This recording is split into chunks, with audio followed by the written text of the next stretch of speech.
The morning bus rattled through downtown as Nora Bennett pressed her forehead against the cool window, watching the city transform from familiar worn-down neighborhoods into gleaming towers of glass and steel. Her reflection stared back at her, tired brown eyes, dark hair pulled into a practical bun, and the best blouse she owned that still looked hopelessly out of place in this part of town. At 24, she'd already learned that life rarely handed out second chances, but today she was determined to grab one anyway. Her phone buzzed with a text from her younger brother Tyler. "Good luck, sis. Remember, you've got this." She smiled weakly, thinking of him at home, managing his medication schedule with the maturity of someone twice his 15 years. The medical bills were crushing them, turning their small apartment into a pressure cooker of unpaid notices and desperate calculations. This job interview at Meridian Industries wasn't just an opportunity, it was a lifeline. The Tower of Dreams. Meridian Industries headquarters rose 40 stories into the cloudless sky, all sharp angles and reflective surfaces that seemed designed to intimidate. Nora's hands trembled as she pushed through the revolving doors into a lobby that smelled of expensive coffee and even more expensive perfume. Executives in tailored suits glided past like sharks in deep water, Bluetooth devices glowing at their ears, their conversations peppered with terms she'd only heard on television. The security desk loomed ahead, but Nora had already studied the building directory online. 4th floor, Office 4D, that's where her interview for the data entry position was scheduled. Her worn sneakers squeaked slightly on the marble floor as she made her way to the elevators, each step feeling like a small betrayal of her working-class roots. She didn't belong here, and everyone seemed to know it. The crucial mistake: the elevator dinged on the 4th floor, and Nora stepped into a hallway lined with identical frosted glass doors. Her heart hammered as she walked past 4A, 4B, 4C, checking the numbers twice. But in her nervousness, she misread the brass lettering. The door marked 4B stood slightly ajar, and through her anxiety-clouded vision, she convinced herself it was 4D. Taking a deep breath, Nora knocked softly and entered. The office was enormous, nothing like the cramped interview room she'd imagined. Floor-to-ceiling windows showcased a breathtaking view of the harbor. Expensive artwork decorated the walls, and a massive desk of dark wood dominated the space. A man stood with his back to her, phone pressed to his ear, shoulders tense beneath a perfectly fitted navy suit. "Yes, I understand the Shanghai office is concerned, but we're not negotiating on those terms," he said curtly. "I'll call you back." Meeting Julian Hartwell turned, and Nora's breath caught. Julian Hartwell was younger than she expected, maybe 35, with dark hair slightly disheveled from running his hands through it, sharp jawline, and eyes the color of steel. But it was the exhaustion in those eyes that struck her, the weight of responsibility that seemed to age him beyond his years. "You're here," he said, relief evident in his voice. "Thank God. Valerie quit yesterday with zero notice, and I've got the board meeting in an hour. They promised me someone competent." Nora's mouth went dry. I'm here for the executive assistant position." "Yes." He moved to his desk, already pulling up files on his computer. "HR said you came highly recommended. I'll be honest, I don't have time for extensive training. I need someone who can jump in immediately. Can you handle that?" The sensible part of Nora's brain screamed at her to correct him, to explain the mistake. But then she thought of Tyler's medication running out in 3 days, of the eviction notice tucked in her purse, of the interview for a minimum wage data entry job that wouldn't solve any of their problems. "Yes," she heard herself say. "I can handle it." Baptism by fire. Julian nodded, already moving on to the next crisis. "Excellent. First things first, I need you to reschedule the marketing team meeting to Thursday, confirm my lunch with the Rothman Group, and get me the quarterly reports from finance. My password for the system is on this card." He handed her a small piece of paper. "Your desk is right outside. Questions?" Nora had about 1,000 questions, starting with, "What have I just done?" but instead she nodded mutely and backed out of the office on shaking legs. The desk outside Julian's door was a technological nightmare. 3 monitors displayed what looked like alien hieroglyphics, a phone system with more buttons than a spaceship, and sticky notes with abbreviations she couldn't decipher covered every surface. Nora sank into the ergonomic chair and fought the urge to run. "Hey there, "You must be the new assistant," a friendly voice made her jump. A young man with warm brown skin and an easy smile leaned against her desk. "I'm Danny Chen, junior analyst. Word travels fast around here. Everyone's curious about who finally tamed the Hartwell beast." "Tamed?" Nora's voice came out as a squeak. Danny laughed. "Julian's not actually a beast, just intense. Driven. He expects perfection, but he's fair." Unlike his predecessor, he lowered his voice.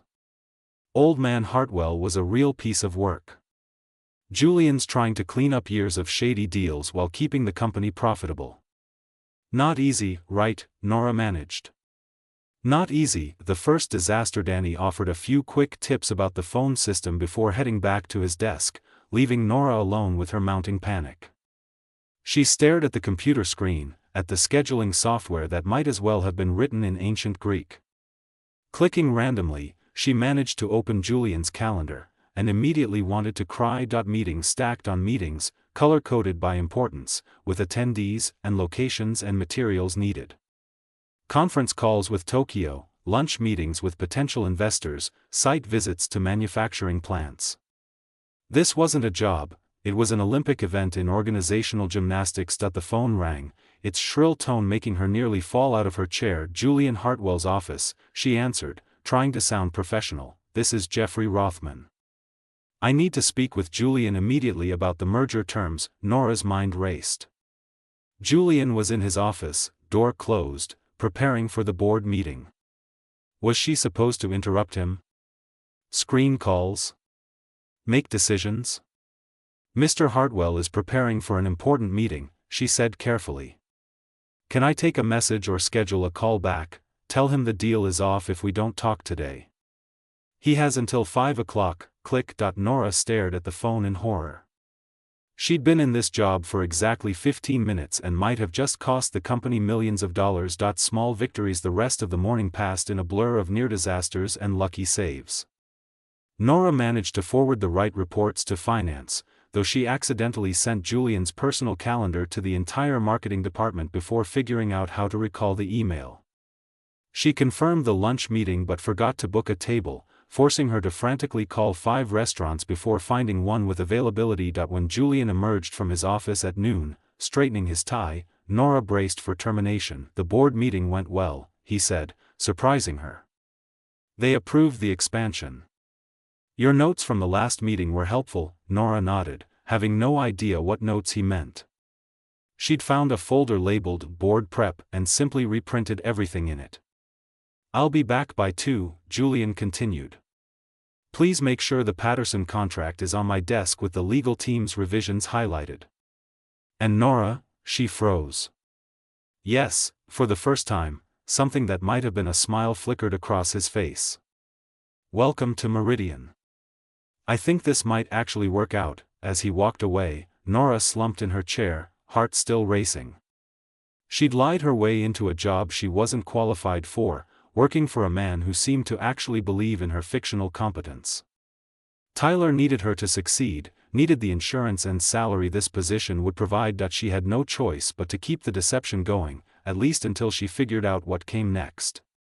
Opening her desk drawer, Nora found the employee handbook and began to read, hoping somewhere in its pages she'd find the instructions for becoming someone she wasn't. Outside the windows, the city stretched endlessly, full of people playing roles and wearing masks. Maybe she could too, at least for a little while. At least until Tyler was safe. 3 weeks into her accidental career, Nora had developed a survival strategy that relied heavily on watching YouTube tutorials during lunch breaks and asking Danny Chen carefully vague questions. She'd learned to navigate the scheduling software through trial and error, emphasis on error, and had memorized enough corporate jargon to fake her way through most conversations. But every morning still brought fresh terror and the certainty that today would be the day her house of cards collapsed. The real surprise was Julian Hartwell himself. Beneath the demanding exterior, she'd discovered someone unexpectedly decent. He said please and thank you, noticed when she stayed late, and once brought her coffee when he got his own. These small kindnesses made her deception feel worse somehow, like she was betraying not just an employer but someone who might have been a friend under different circumstances. Secrets in the filing cabinet. Nora, I need the Anderson files from 2019, Julian called from his office one Thursday afternoon. Should be in the storage room, Cabinet 7. The storage room was a windowless space lined with filing cabinets that probably violated several fire codes. Nora found Cabinet 7 and began searching, but her attention snagged on a folder marked, Confidential, J. Hartwell Personal. She shouldn't look. She knew she shouldn't look. She looked. Inside were letters, dozens of them, written in Julian's precise handwriting but never sent. Letters to his late father, the company's former CEO. Angry letters, sad letters, letters that revealed a relationship fractured by impossible expectations and emotional distance. One particular passage made her throat tighten. You wanted a son who was ruthless, but I'm trying to build something better. I'm trying to prove you can succeed without destroying people. Why wasn't that ever enough? Find what you needed. Julian's voice behind her made Nora jump so violently she nearly dropped the folder. Yes, the Anderson files, she stammered, quickly replacing the personal folder. Her cheeks burned with guilt. Right here. Julian's eyes flicked to the confidential folder, then back to her face. For a long moment, neither spoke. Nora prepared for the confrontation, the deserved anger, the end of everything. But Julian just took the Anderson files from her hands and said quietly, the past stays in the past.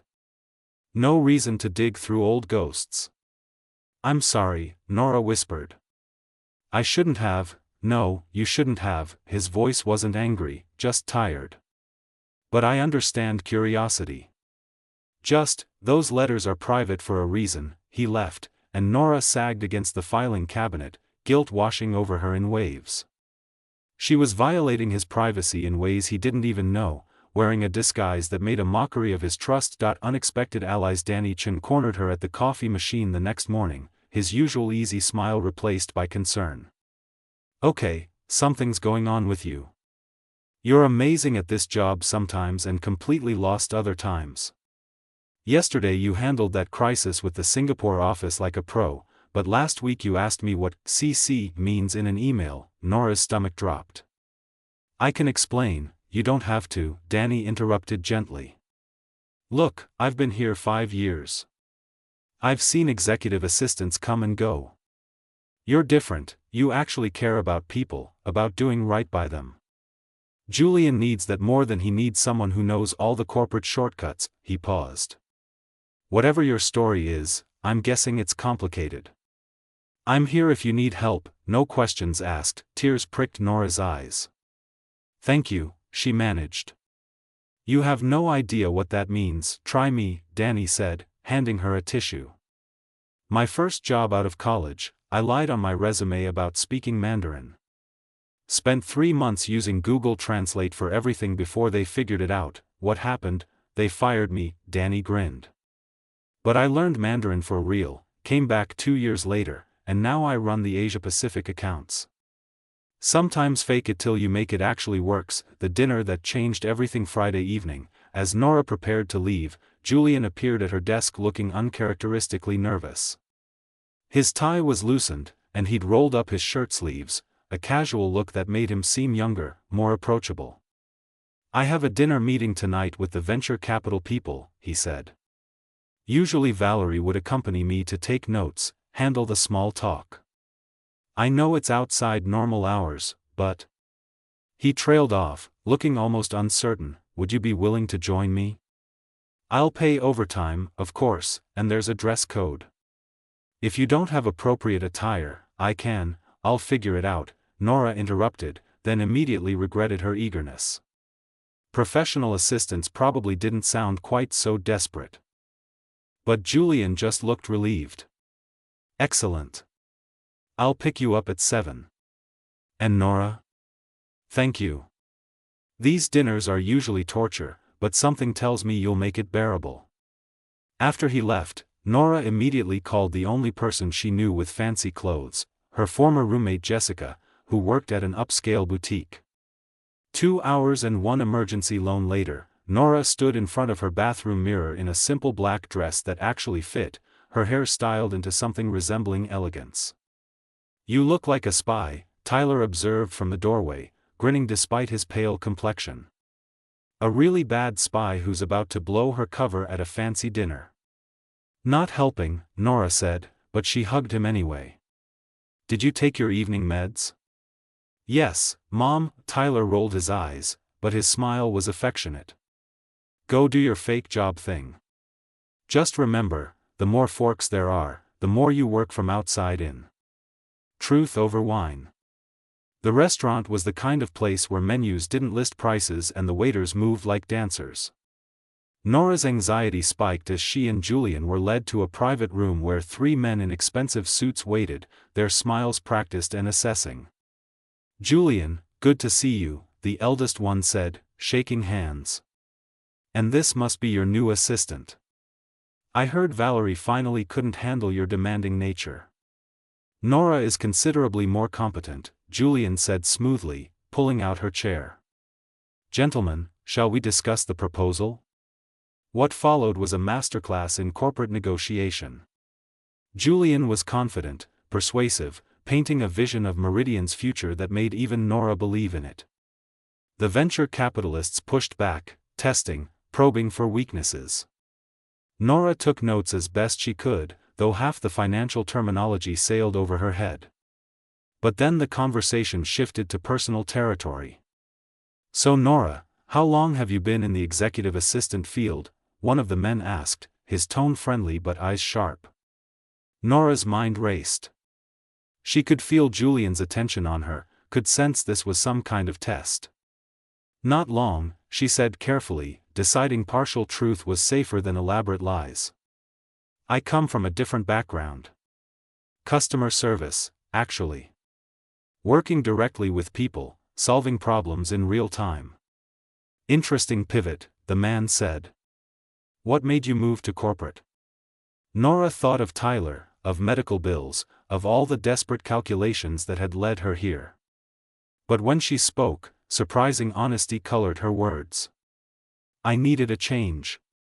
Needed to prove I could be more than my circumstances. And Mr. Hartwell gave me a chance when I needed it most." She met Julian's eyes. "I'm trying very hard not to disappoint him." Something shifted in Julian's expression, surprise, maybe, or recognition.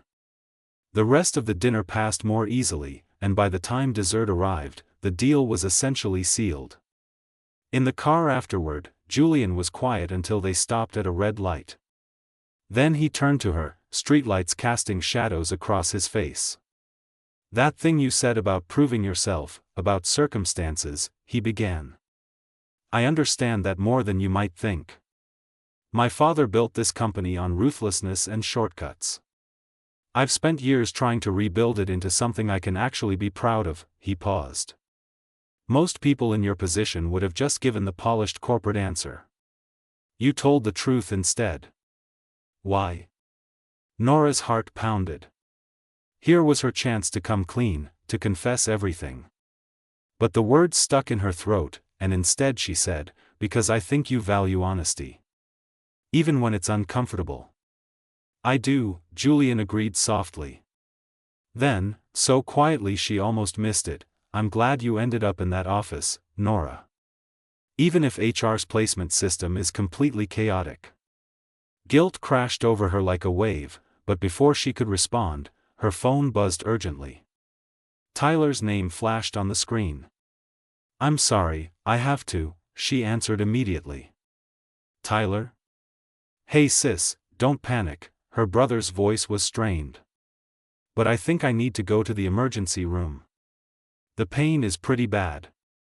Nora's world narrowed to a single point. "I'll be there in 20 minutes. Hang on." She ended the call, hands shaking. "I'm sorry, there's a family emergency. My brother, he's sick, I need to." "Where?" Julian interrupted, already redirecting the driver. "Where does he need to go?" "Mercy Hospital, but you don't have to." "Nora," Julian's voice was firm but kind. "Tell me where, and we'll get there." The emergency room at Mercy Hospital was a familiar hell of fluorescent lights and disinfectant smell. Nora had spent too many nights here over the past year, watching Tyler's rare autoimmune condition flare and subside, each episode more expensive than the last. But this time was different. This time Julian Hartwell stood beside her at the registration desk, his presence commanding immediate attention from the overwhelmed staff. "My brother, Tyler Bennett," Nora said urgently. "He's 15, has hemophagocytic lymphohistiocytosis. He called about severe abdominal pain and fever." The nurse's expression shifted to concern. "We'll get him in immediately." "Are you family?" "I'm his sister and guardian." "And I'm her employer," Julian added, his tone leaving no room for argument. "Whatever he needs, bill it to Meridian Industries. Priority treatment." "Julian, you can't," Nora started, but he cut her off with a look. "We'll discuss it later. Right now, focus on Tyler." The waiting room confession. 3 hours later, Tyler was stabilized and sleeping peacefully, medication flowing through and 4-line. The doctor had been cautiously optimistic. The flare was manageable, but Tyler would need to stay hospitalized for observation and potentially adjust his treatment protocol. Expensive treatments that Nora's non-existent insurance definitely wouldn't cover. She found Julian in the waiting room, still in his dinner suit, looking completely out of place among the plastic chairs and vending machines. He'd bought terrible coffee for both of them and was working on his phone, probably managing the business crisis he'd abandoned to sit in this hospital. "You didn't have to stay," Nora said, sinking into the chair beside him. "I know," Julian set his phone aside. "How is he?" "Stable. They're admitting him for a few days," Nora's voice cracked. "Julian, about the bill, I can't accept that. I'll figure out payment plans or—" "Nora," he turned to face her fully. "I've been a CEO long enough to spot patterns. You never take lunch breaks because you're working a second job remotely. You wear the same 3 outfits on rotation. You flinched when I mentioned the executive health insurance during orientation," he paused. "And today when you talked about proving yourself beyond your circumstances, it wasn't abstract. It was personal." Nora felt tears threatening. "I can explain. There's more," Julian continued gently. "This morning, HR called me. Apparently there was a significant error in their system. You were never supposed to be my executive assistant." The world stopped spinning. Nora's coffee cup nearly slipped from her numb fingers. "The position you interviewed for was data entry and accounting," Julian said. "Completely different floor, different department. When you walked into my office that day, you walked into the wrong room." "I know," Nora whispered. "I knew immediately, but you seemed so sure I was the right person, and I needed the job so desperately, and then everything just spiraled. I'm so sorry, Julian. I've been lying to you for weeks, pretending I knew what I was doing when I've just been frantically learning everything at night through tutorials and you've been doing an excellent job," Julian interrupted. Nora's head snapped up. "What?" The unexpected response. Julian's expression was complicated, part frustration, part something that looked almost like admiration. "Do you think I didn't notice the mistakes? The software you clearly didn't know how to use at first? The corporate terminology you were constantly Googling? Then why didn't you fire me?" "Because I watched you learn," he said simply. "I watched you stay late every night, studying employee handbooks and company protocols. I saw you turn every mistake into a lesson.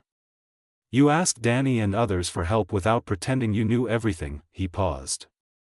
"Most importantly, I saw how you treated people. The cleaning staff, the interns, the delivery workers, you see them as human beings, not obstacles. That's rarer than you think in this world." "But I lied about my qualifications." "You did," Julian agreed. "And that was wrong. But let me ask you something.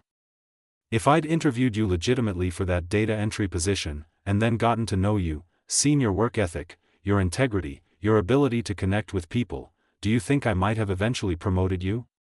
Nora hadn't considered that. Maybe? Definitely, Julian said. You have something most of my previous assistants lacked. You genuinely care about the work we do and the people we affect. You read every contract, not just to check boxes but because you want to understand the implications. You asked me last week if our manufacturing suppliers were ethical. No assistant has ever asked me that. So, you're not firing me? Julian laughed, the sound surprising in the sterile hospital environment. Here's what's going to happen. The real executive assistant they hired, Bridget something, starts Monday. She's highly qualified, comes from a Fortune 500 background, exactly what HR was looking for. Nora's heart sank. Of course. This was the end. She'll be assigned to my VP of Operations, Julian continued. Because I'm creating a new position. Director of Stakeholder Relations.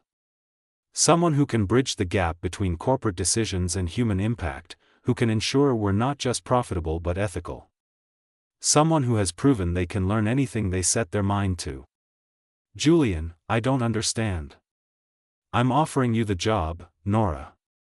Legitimate this time, with a contract that includes health insurance that will cover Tyler's treatments. Full medical benefits, salary that reflects the responsibility.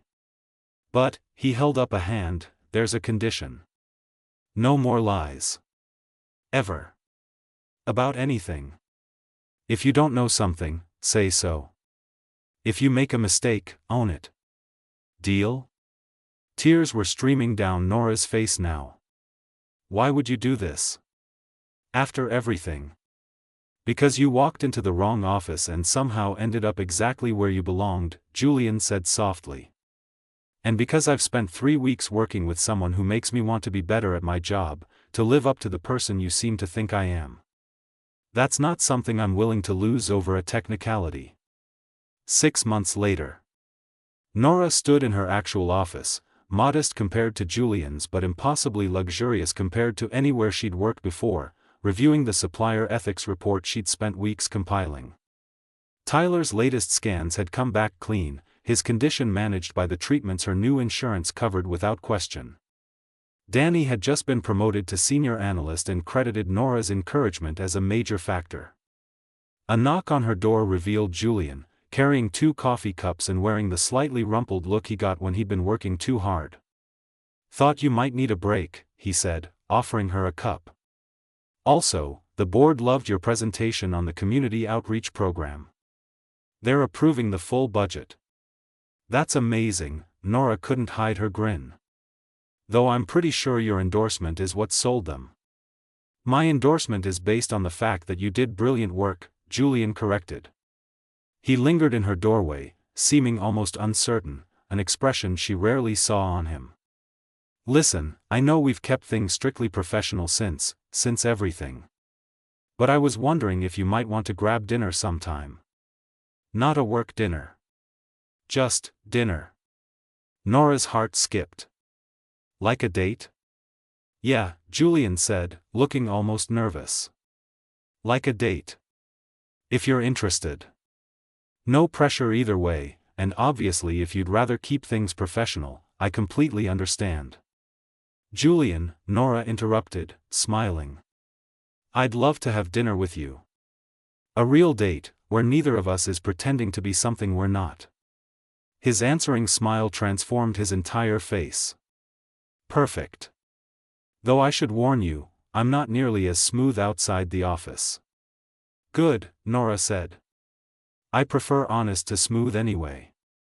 As he left, Nora turned back to her computer, but instead of working, she pulled up a draft email to Tyler, who was healthy enough now to give her endless grief about her accidental rom-com life. She typed, "Remember when I told you I walked into the wrong office and somehow ended up with a career? Turns out it might not have been wrong after all. Turns out maybe I walked into exactly the right place, just in the most chaotic way possible." Outside her window, the city stretched endlessly, full of doors and possibilities and people trying to figure out where they belonged. Nora had found her place through accident and desperation and a lie that somehow transformed into truth. Sometimes, she thought, the wrong door opens to exactly where you need to be. You just have to be brave enough to walk through it.